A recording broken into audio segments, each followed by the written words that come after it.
Mesdames et messieurs, je m'appelle Jola Bagayoko. Je suis le professeur distingué émérite du système d'université du Sud aux USA et le directeur émérite de Timbuktu Academy. Quelqu'un peut avoir de plus amples informations sur moi en recherchant mon nom dans Google ou d'autres engins de recherche. Après lecture du communiqué de la communauté économique des États de l'Afrique de l'Ouest relatif aux sanctions énormes imposées sur le Mali, je me suis senti obligé d'amener des clarifications de terminologie afin que le débat soit assaini de façon à nous approcher à une recherche de solutions. Le communiqué a dit que les élections sont urgemment nécessaires et que c'est pour retourner à la démocratie. Alors donc, la question se pose immédiatement. Avons-nous une démocratie au Mali de 91 à aujourd'hui?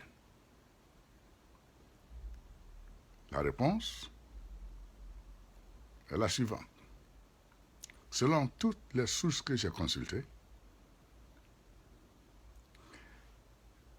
les Maliens de l'intérieur et de l'extérieur qui sont officiellement membres d'un parti politique sont moins de 10%.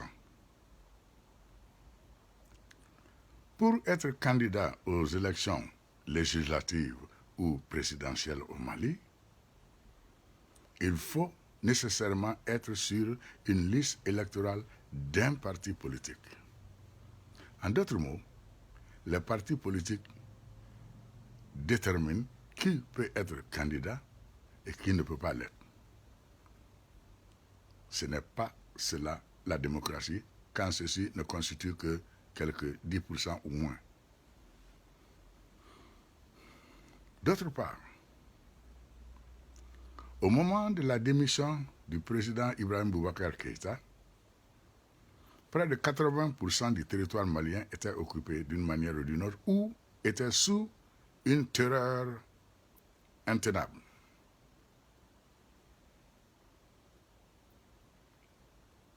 Alors, tenir des élections aujourd'hui ou demain, ou février ou mars, c'est simplement dire que nous allons exclure des milliers de Maliens de la participation aux élections. Puisque sous la terreur, avec la guerre, cette population-là ne peut pas voter. Naturellement, ceux qui n'ont pas vécu la terreur dont je parle, peut-être n'en ont aucune idée. Mais je vais l'illustrer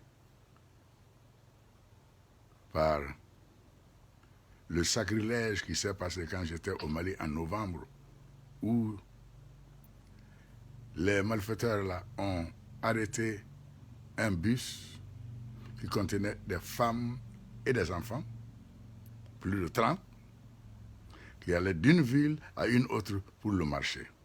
Après avoir tué le chauffeur, ils ont brûlé ces individus dans le bus.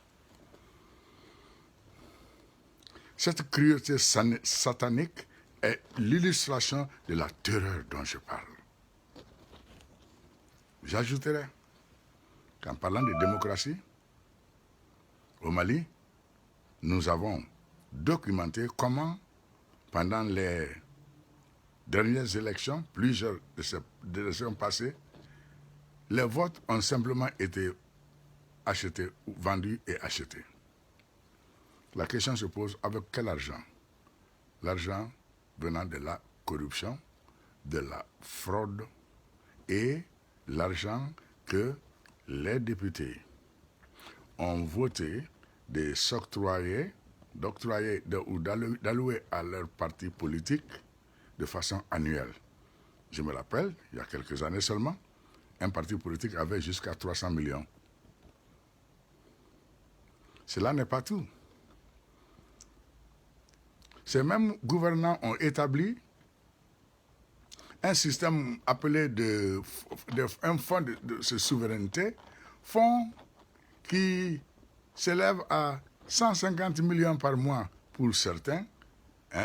Le président, on me dit, 75 millions par mois pour le Premier ministre, 35 à 45 millions pour un président de l'Assemblée, et ainsi de suite. Je n'arrive même pas à parler de ces nombres-là, de façon en me gardant le calme.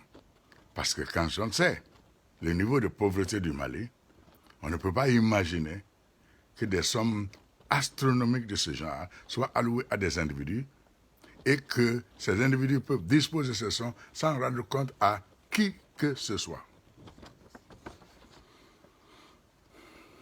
Finalement, que cela soit clair, que la corruption gangreneuse, la fraude gangreneuse a ruiné le Mali, et c'est elle qui est à la base d'ailleurs du fait que notre armée n'a pas les armes nécessaires pour libérer le territoire. Dans la vidéo suivante, je vais élaborer sur les recommandations venant des Assises nationales de refondation de Washington et qui montrent exactement pourquoi le Mali ne peut pas, en aucun cas, aller à des élections maintenant parce que ce serait le retourner à ces fossoyeurs qui l'ont mis dans l'agonie où il se trouve. Merci beaucoup de votre attention.